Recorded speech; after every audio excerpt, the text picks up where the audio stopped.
Wonderful. Good afternoon. Namaste. Hello. Salam. Welcome to Billion Divas show. Uh, really excited to look at inviting our next guest, Ms. Deepika Singh.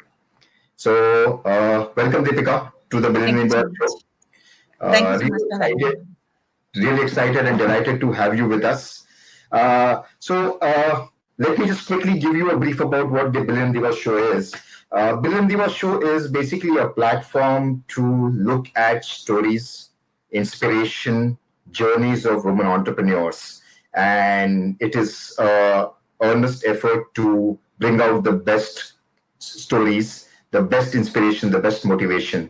And today we have one such amazing guest with us, Ms. Deepika Singh.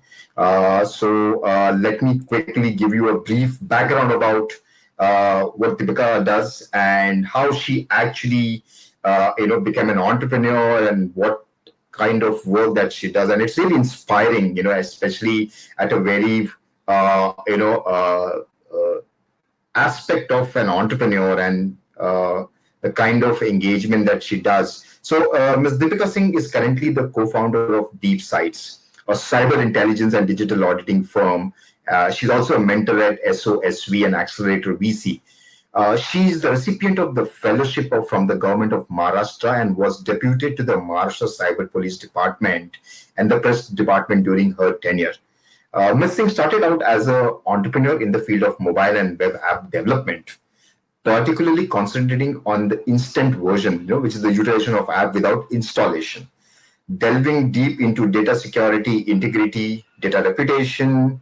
She shifted towards working with the state and the federal agencies in the field of cybersecurity and was majorly involved in investigating cases related to digital infrastructure glitches, data breaches, monitoring the dark web activity, open source intelligence, mitigation of zero day vulnerabilities. In fact, in addition to the cybersecurity measures, she also has designed strategic advisories for various corporates and the public at large, which encompasses areas related to cyber reputation management, customer security, and data protection. She's also been a part of the drafting team for the amendment to the IT Act and the data retention bill in consultation with the stakeholders involved, which are especially focusing on intermediate liabilities, and is well versed with the data privacy law and enforcement from a security point of view. Wow, this is fabulous. Welcome, Deepika. Really honored to have you with us on Billion Divas show. And I look forward to some exciting insights on data security. I think especially because what I have noticed is during this pandemic, there's been a lot of rise in the data theft, cyber crimes, and breach. And I think it's a very important topic. Especially we are going to talk about how startups can look at ensuring their data privacy and security, especially because I think it is more important not only for startups but also for individuals as well. Once again, very warm welcome to you on the Billion Divas show. Thank you. Thank you so much. Yeah. Yes. Uh, Deepika, can you give us a brief about your journey? I mean, what made you jump into a space which is very important, but at the same time, as I understand, it is also full of a lot of risk. Certainly. Okay, so first I'll start. So, hello to everyone watching the show. It's an absolute pleasure to access a large group of people on the Billiman Divas platforms because basically here we've seen that there are various such groups, such communities, but very few of them actually strive to make a difference. Millennium Divas is one of them, and I have great respect and kudos to the entire team. Now, coming towards my journey. So, as Bhaviji mentioned, right out of college, I began my first company. In fact, even before graduation, the seeds of the company were sown. And as he rightly mentioned, it was only into the web and app development space. So, because we were a little bit of newbies in this particular arena, I could see that there are a lot of people who are using outdated APKs or outdated libraries in order to make their products because Instead of first starting with hardcore development, I started with majorly servicing for apps. There I could see there were a lot of loopholes which maybe even a person like I am a computer engineering graduate, even I could actually exploit those loopholes. This I'm talking about in the year of 2015, 2016. Then I thought, why not focus on the security aspect initially in order to cater to my clients? At that point of time, cyber crimes were on the rise in the West. In India, because the digital age is just come in, the number of cyber crimes are relatively less. As you see, the access to digital arenas has increased, so has the crimes. If you see, the majority of the crimes had occurred maybe in like 2018 was the peak, and it's been going on since then. So that I may call as the inflection point according to the statistics of the NCRB. Now coming towards what led me to delving in this domain. So I was particularly interested in digital intelligence, a field which I didn't even know that this is DIGINT or OSINT as it is referred to in cyber terms. In fact, when I joined the state services with respect to the cyber department, I came to know that this is what it is called and this is the importance of the same. I always had a knack for finding out behind the obvious what is the actual story. So that was basically an innate ability inside me. And once I came into the Chief Minister's Fellowship program, where I was deputed first to the press department, my first assignment was to make a particular modular approach in order to fight the dissemination of fake news, because the major impact of fake news is not only on the public but also on the government dealing at that particular time. And in fact, one fake video, one fake image can cause tremendous outrage and tremendous things which we've already seen in the recent times, where it may not even spare the head of the state or people who are in the powerful uh, situations as well, where you've seen there are deep fakes created of Mark Zuckerberg and Mr. Barack Obama himself. So this is something which will spare no one. This is basically like Corona. It is equally treating despite age, gender, caste, etc. So I thought this will be an exciting thing. And once my boss, he was heading both the press department and the cyber department, saw that I do have a skill for this, he shifted me towards the cyber department as well. So I was happy dealing with both, particularly in the cyber department. Many a times what happens is we see that, oh, the police is not doing enough, or the police is not doing things or making efforts to protect us. But that was a good experience which I saw by going or getting the inside edge as to what is actually happening here. So there's a huge gap between what efforts the forces are putting and what is actually reaching to the public. It's because the volume of crimes is increasing so much that even with the best efforts, with the best technology, we all cannot keep up at pace with it. All we have to do is joining together, knitting together, and have solutions coherently from end to end. It's not only the responsibility of, let's say, the state's forces, but also the user's responsibility, so that to be self-aware and to be self-informed. Nobody is going to come to your house or maybe send you emails that these are the crimes are happening. It's your responsibility how to keep your family safe, to keep your kids safe, especially, and especially the people who are not that tech savvy. They are the most prone to the cyber crimes. And my basic motivation behind this was to educate as many people as possible. Even now, when my formal role with them has ended, I'm personally going on a consultative basis where I'm getting to know about the various crimes of various types of crimes happening, and also giving up the solutions for the same. Because given that the crime is the same but the modi operandi is changing, and that's why even I want to be abreast with what's going on so that I can offer solutions in the same manner. So even though my formal role has ended, I do not want to lose touch with this particular field of cyber. One of the famous quotes I read a day ago was, if you're so passionate about something, you should be ready to do it for free as well. So this is my passion that I have found. This is my calling that I found, and I will never let go of it. Fantastic, fantastic. I Yes. think when we talk about the topic that we have today, which is keeping Yes. up with your cyber, like your reputation, and especially for cybersecurity for startups, right? As an entrepreneur, Hmm. uh, I'm sure and especially as a woman entrepreneur, I'm sure it's a very daunting task to be in a space which is called as the so-called the crime and the dark areas, right? Correct. So, I mean, aren't you afraid of this particular space? You being a woman.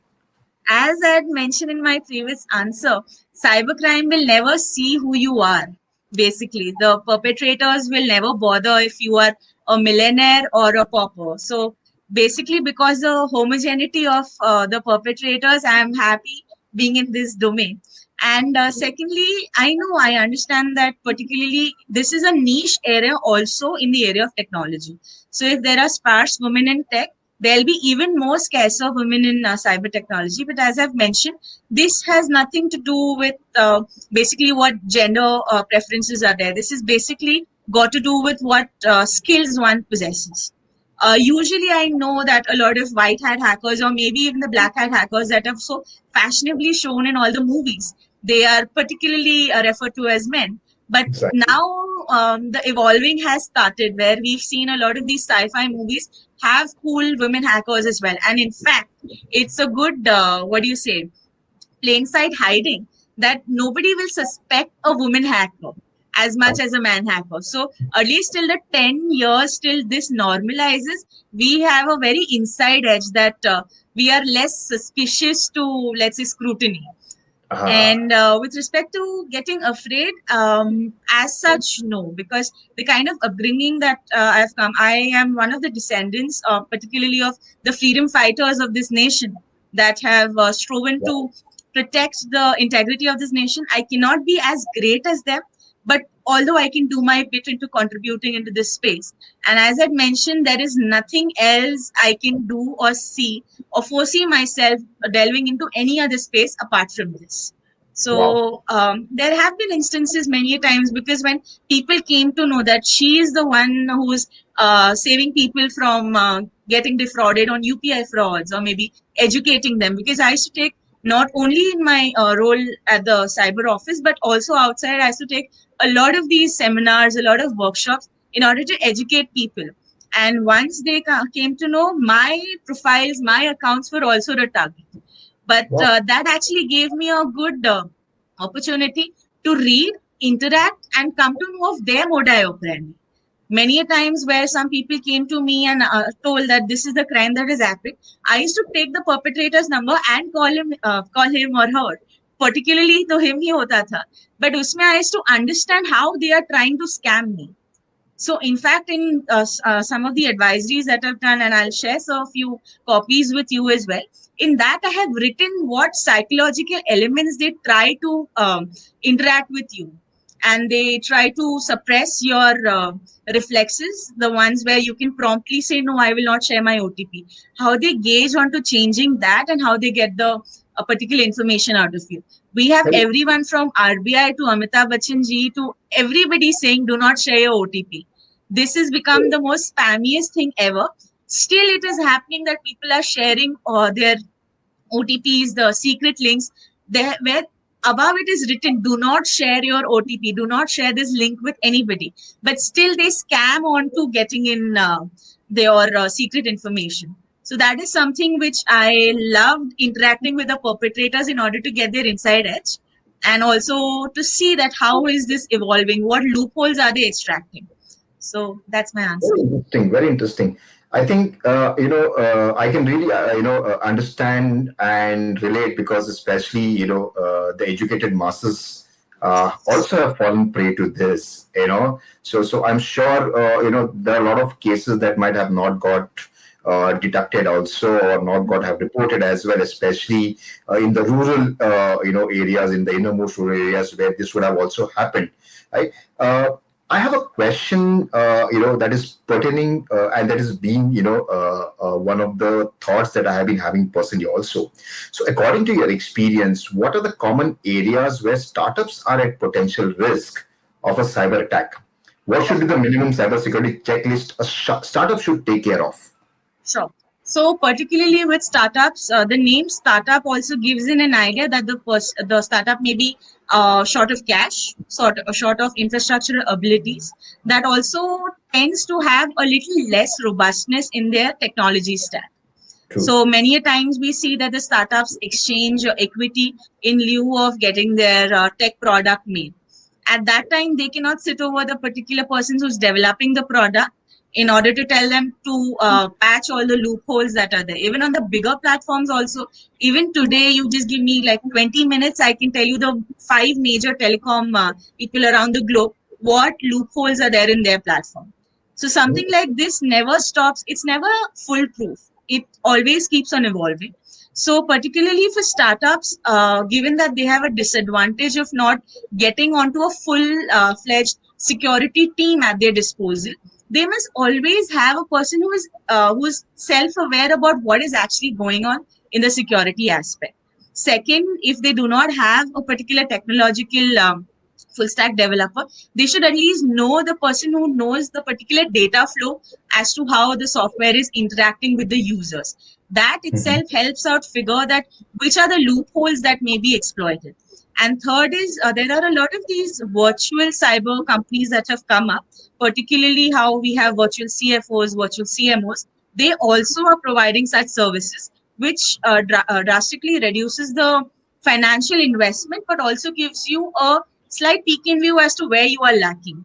One problem with the cybersecurity incidents and the cyber products that I have seen, people give its attention only after it has happened. It is on the same pedestal as insurance. That jab tak kuch bura nahi hoga, I will not pay attention to that.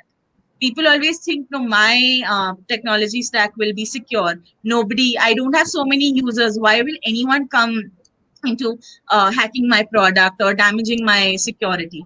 Many a times it is also competition driven, like a fewer times. A lot of these e-commerce startups, and one of my friends, he's heading the product delivery for the same. In that, I saw that the competitors was trying to increase the traffic from Vietnam and other countries by hosting multiple servers in order to lessen the product optimality. And that led to lessening their business on a particular, let's say, a Diwali day or a New Year day. So cyber attack is not necessarily that your data is stolen or you are out of access in your platform. Cyber attack is also lessening the network traffic, interfering with any component with respect to your particular domain, or maybe even infringing upon your users' privacy. So now we've seen about a lot of data breaches happening. And because of that data breach, we see that X-funded startup with this famous VC had this data breach or data leak on the dark web.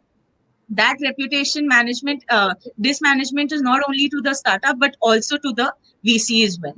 So many times startups do not pay much attention. So I would also say attention is one of the key aspects where they have to fulfill all their plans onto, and keep a little bit of, let's say, awareness about what's actually going on, what are the different crimes. I can pass on a lot of blogs which are posting about the recent cybersecurity incidents. And if in any doubt, approach a particular cyber consultant for the same. Very interesting. Very interesting.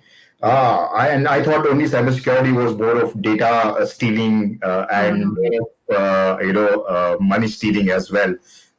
It goes beyond that. This is wonderful. I have a question from one of our audience. Her name is Shabia Ravi Walia. She's the founder of Wider.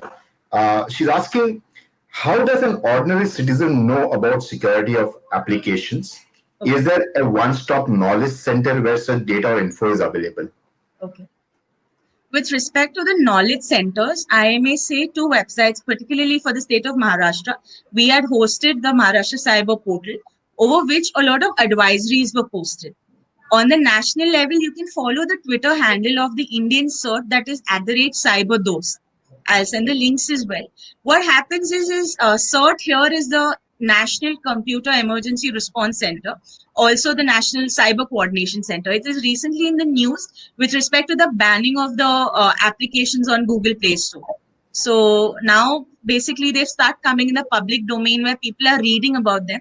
What they post are basic and simple advisories, which I was talking about earlier, and also how to stay away from the various crimes that are happening. In addition to posting the modus operandi as well, so that citizens become aware about what is going on. Yeah. Second, with respect to the one-stop shop, I'm happy to share with your viewers that I, through my Deep Sights platform, also will be coming through weekly advisories to the subscribers. In my experience, what is happening, my clients who are approaching me with respect to various cyber attacks on a institutional level or an individual level, and to make them aware as to how they can be safe or how they can be cyber safe, or at least mitigate the risks that are associated with it. And third, with respect to knowing about various things globally, so you can share, you can have a look on various blogs that are there. You can have a look at various cyber podcasts that have now come upon Apple and Google podcasts, and they are so lucid in nature that you do not have to be a techie to understand the same. Interesting. And Interesting. with respect to making yourself aware, so always keep your eyes open with respect to any digital product that you're interacting with. I am primarily an Android user, but it was always seen in the market that Apple is very secure. Once I saw why is that, because Apple is actually checking every node of the APK that is coming or it is downloading, and it keeps on updating the same. The reason developers usually say that the Google upload is very easy on the Play Store and Apple takes a lot of time is because they have to see that security wise how that particular app is functioning. When I was talking about intermediary liabilities in my introduction, your Apple and Google are intermediaries over which you have entrusted that I am coming on your platform. I am checking out this app. I am putting in my credit card details. So I entrust you. It is basically giving a middleman your credit card with your CVV. And because the structure being that the international credits and debits that happen, they do not require a second factor authentication. That is the reason that we are entrusting these particular platforms with our confidential information. So be open with respect to any app and not just go and blindly download anything. So for example, if you see in Google, there is verified by Play Protect, or by on Apple, it will be verified by the Apple Cloud Store. However, you still have to see the various reviews. For example, in the Google reviews, if you see that this app is not working, it just goes on the main page and does not go something about it. If you see a lot of one stars, you can see that this app is only made to get inside your phone. It is Right. only made to collect your data. For example, when I was talking about instant apps, so instant apps is nothing short of a website. It's just between that. It's a app masquerading, sorry, a website masquerading as an app. In that something cannot get onto your phone. So users used to prefer that. But with Mhm. respect to full-fledged apps, they actually get inside your phone, start listening, start communicating with each other. In fact, Very I'd just like to go a little bit of detail with respect to apps talking to each other, wherein a few apps, for example, I only give my camera access to XYZ app and not to ABC app. But ABC app will communicate with XYZ app and take in that data source as well. interesting. My team and I are working on various research papers as well, which I'll be publishing in the public domain with respect to what kind of data are the apps taking out of your phone. What they Mhm. are telling that, okay, they are taking out of your phone, what they are actually taking out.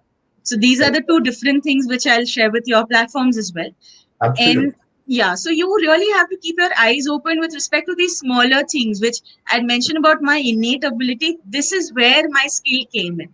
This is Mhm. where I was see to join the dots, which are not that obvious or not that out in the open. And Fantastic. also with respect to staying away from cyber crimes, one should be totally aware that no, there are no free lunches in this world, and it's your data that is of prime importance to Yeah. anybody.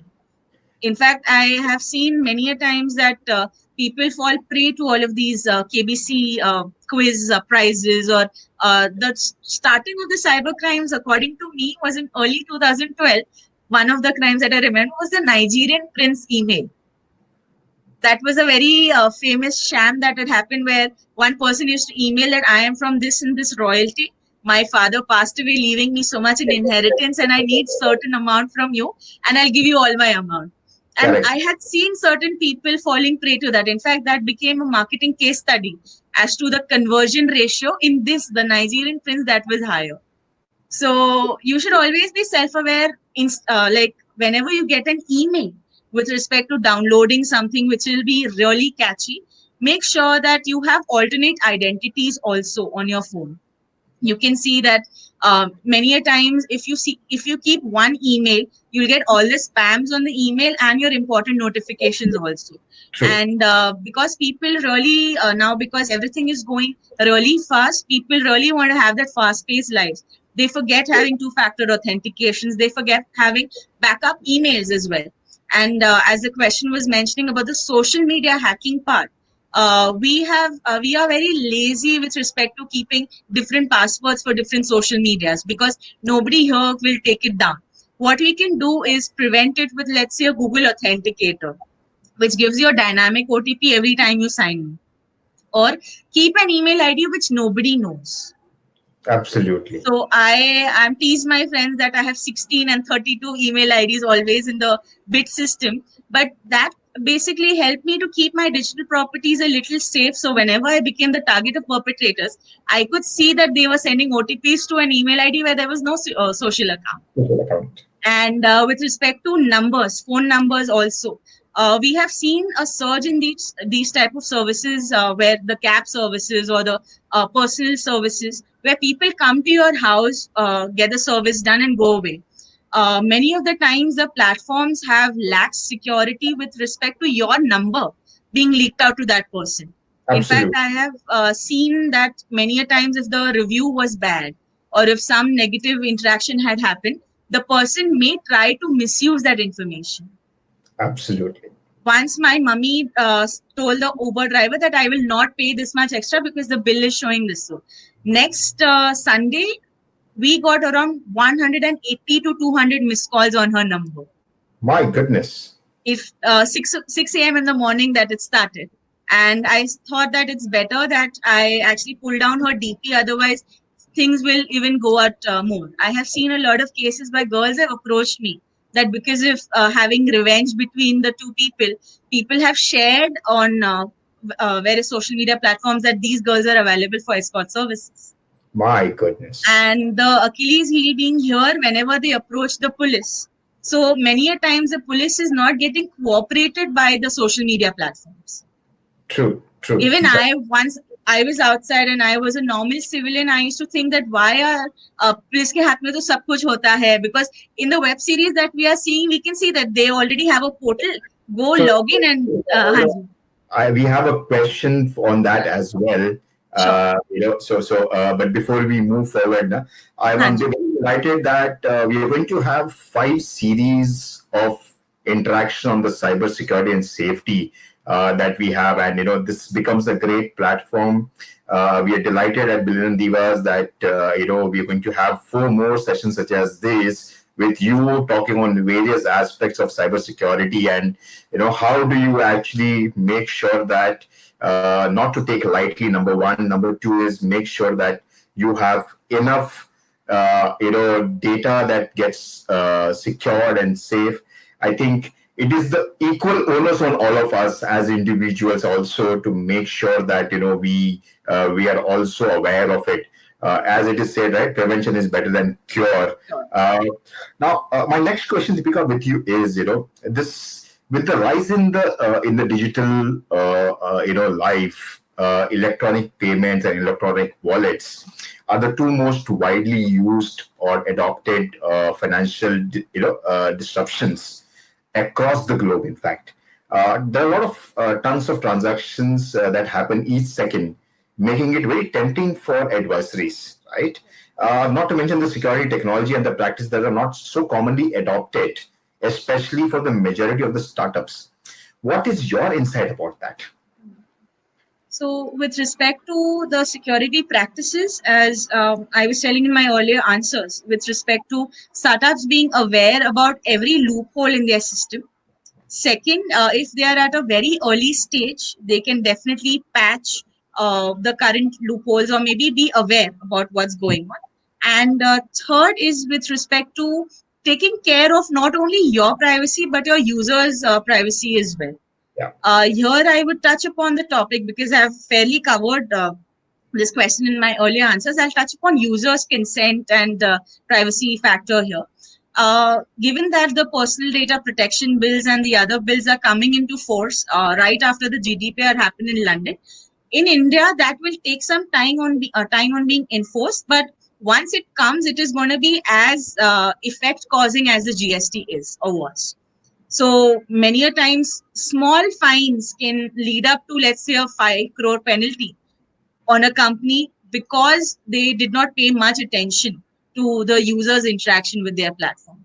And even though they are B2B facing or B2C facing, that doesn't matter because here every entity that is interacting with a product is a user in the eyes of the law. So that everything has to be kept in place, and there have to be people that are consulted with respect to, let's say, these jargons that are happening. For example, many a times the ISPs itself do not know. For if a crime takes place on X platform, the ISPs also have to keep a log. But in India, there's a lot of confusion with respect to how much data has to be retained for how long. Correct. Like I can give insights here with respect to the live data has to be retained for 1 year. The dead data that is on the hard drives, but still on the system, has to be retained for 7 years. And after that, the data has to be kept into disk drives, which are kept on a rack for 10 years. So that's the 1710 rule, which we've seen. I can share certain PDFs with you as well, which you can pass on to your users as well. Yeah. Yeah. Okay. So I mean that's what my next question that percolates. Especially you spoke about jargons, and we have a question by Mr. Anshav Jain, who's the founder of Bringer Academy. He says cybersecurity is a jargon for startups. What are the basic aspects which an early stage startup should consider to keep their data and website protected? I think some of them you had already covered, but is there anything else that you feel, as a startup or as a startup business, as an entrepreneur, uh, how do you at least protect these basic things? One is from your internal perspective. You also spoke about the consumer perspective also. Is there Certainly. anything else that you feel the users can actually gain insights on? So here, for example, let's take a simple website example. Many a times, and I've seen people, past of whom my clients as well, they used to shy away from spending extra money or getting an SSL certificate. They used to say, my website does not have a payment component. Why should I go and pay extra for this? So this is a very stitch in time saves nine scenario where people become penny wise, pound foolish, and actually suspect their platforms to malicious attackers. It's like as if they are inviting. So you have to make that particular investment. I know it's a little tough in the initial stages where respect to the startup funds being tied or there not being budgets for the same, but you can always find alternatives. For example, when a client said to me that no, I will not purchase from X service provider, I gave him a cheaper option where both the domain hosting and the SSL certificate was available for 2000 a year. So that's something which everybody can shell out, particularly in the startup space. Second, with respect to in cases of cyber crimes, there's one which is the automatic or the robotic component or the technological component. One is a human component. So there is this particular news media hack, the YouTube channel hack, which I was investigating, where I went on the site and I was carefully observing the behavior of every member in that office. Mhm. When I went to a particular PC and they said this is our main PC, I saw that there was an unattended LAN connection connecting to another PC.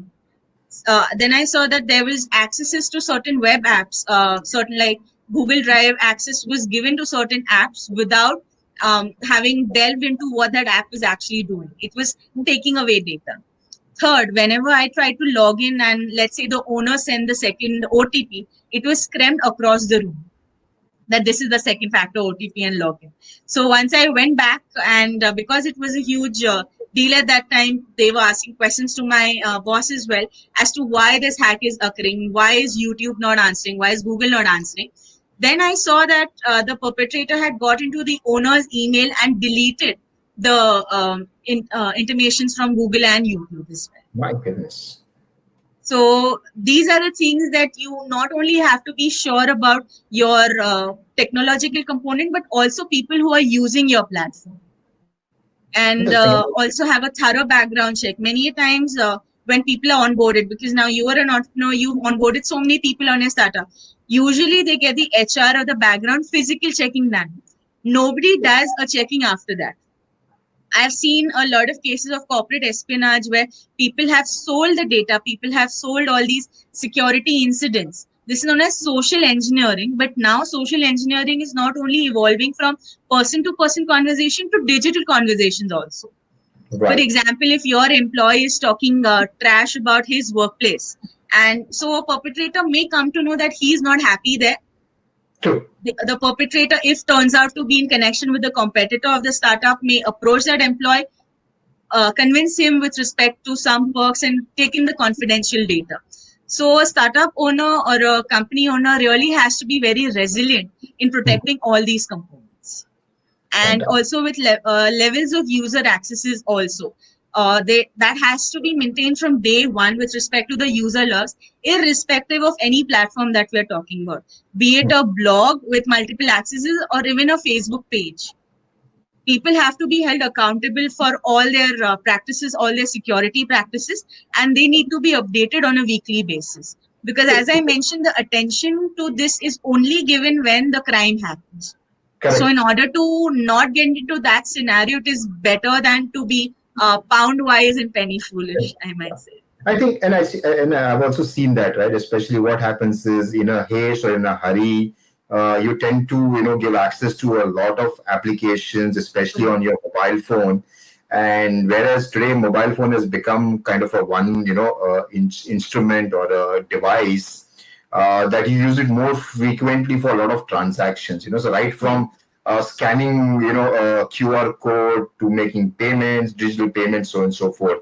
And Yes. and if you're using that, so I think one of the good things that, and I'm very happy that I use this as a practice, right? So any authentication that needs to be done, I normally do it from my laptop and not from my mobile, Right. right? So I think maybe I don't know whether it will still help me prevent fraud, but I think Hmm. somewhere down the line, I think that's a great habit to have. Not using mobile phones, especially to do certain things which might end up putting you in a soup, right? And as you rightly said, most of the learnings happen when the incidents has already happened, right? I think, in fact, one incident I clearly remember in a recent couple of days is someone was sending me a WhatsApp message to activate some kind of system, and I kept asking, him or her, boss, can you tell me, do you know me? How do you get my number, so on and so Correct. forth.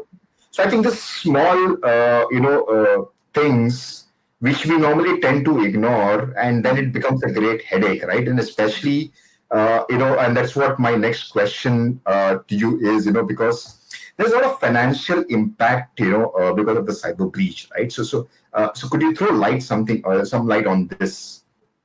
Sure. So many a times, the clients that I have consulted upon, or people who have seen or seek my advice with respect to why should we invest in, let's say, a cybersecurity product. At least a website product will give you a demo option with respect to various kinds of website. An app developer will give you various demos or prototypes with respect to app development. What tangible benefits does a cybersecurity investment have? So I may say that with respect to calculating the financial impact of a particular prospective or a potential cyber threat, you can go on to not only that how much money you have lost, but also what efforts went into calculating and evolving that particular data set. For example, if we calculate that these are the list of 10,000 users that has been compromised, the amount of effort with respect to the salaries of the people who went on to acquiring those customers, the cost of acquisition, the customer lifetime value, and also the different aspects, because now all of these products are focused around customers. So whatever went into investing and developing this particular customer user base is has to be calculated as the financial impact of the potential cyber breach. Second, with Right. respect to the reputation management. Now, as I was mentioning, and we've seen a lot of data breaches where the media covers that so and so big startup backed by so and so big investors has been compromised. And what will the users think? Even though the startup has the best of the best brand ambassadors, the best of the best people who are endorsing that this is a good product, and even the best of the best services or products, what will True. people say? नहीं ये app safe नहीं है, मैं नहीं download करूँगा. Because when with respect to certain apps which are having these smaller services, and with respect to the negative stories coming out, we've seen that particular time the cab drivers were not adhering to software get deadlines and everything, and where behemoths had to apologize just because of one or two people. True. So that is something that we all need to be aware about in order to calculating and investing with respect to, in order to stay away in from these kind of problems. Lovely, lovely. Uh, I'm super excited, and I know I must thank you so much, Deepika, for educating me as well, and the entire audience that we have. Uh, what we are going to do is we are going to have four more such series, with Deepika, coming and talking about various aspects of cybersecurity and cyber frauds, uh, various aspects of how do you prevent, how do you report it, what are the processes and procedures, right? So we're going to definitely have Deepika once again. And on behalf of Millennium Divas show, I'm thanking you, Deepika, for joining us. But before I let you go, I would request you to maybe if you have some message for our women entrepreneurs, our entrepreneurs that you feel can if you can pass on some message or something that you feel can add a lot of value to them. Happy to listen to you on this. Okay. So, even though we've covered a lot of aspects during this talk, I particularly have seen, and this is the initial conversation that Bhaveshi and I started. Many a times, tech, finance, and all of these maybe boring areas are considered a field of men, and women generally do not tend to be a part of the same, maybe because of the society norms that are set or XYZ reasons that I do not want to venture into. But now, since you all have ventured into the field of entrepreneurship, you have ventured onto creating your own product, your own baby, in order to launch them into the particular market space. It is your onus, your responsibility to acquaint yourselves with everything technical. And if you can do everything with respect to the aspects related to your startup, you can also acquaint yourselves with various tech informations. There is nothing difference between the brains of men and women. In fact, we are at an advantage, as I was telling Bhaveshi. We can multitask, we can multi-process, we can understand and see between the lines what is actually going on. So in fact, we as women entrepreneurs should be at a lesser risk of getting prone to such activities, and always be aware. Do not depend on anyone to acquaint you, or to, it's okay to seek help, it is okay to seek knowledge, everybody requires. But in order to you being self-dependent, in order to have your awareness factor up, your quotient up, and you being aware and keeping your eyes and ears open, it is very important. And any help, anyone, please feel free to reach out to me. I'm always there to be the cyber sentinel for men, women, children, everyone equally. Fantastic. I would call you as a cyber diva now, So Thank you so much. thank you once again, Deepika. And on behalf of everyone at the Millennium Divas show, we are very delighted to have you, talking about a very critical aspect, how to keep up your cyber reputation, especially for the startups as well, right? Thank you once again. I request all my viewers to kindly register and subscribe to Billion Divas YouTube channel. This is going to be an exclusive interview along with four more available on our YouTube channel under Billion Divas show. So thank you once again. Stay safe, stay alert, and make sure that you have enough authentications, enough safety, enough security that you keep. Be aware, be alert. I think prevention is better than cure, as what Deepika also already mentioned, and it's a well-known saying, right? So stay safe, stay alert, and let's make this world a more safer space for us. So once again, thank you so much, Deepika, for joining us.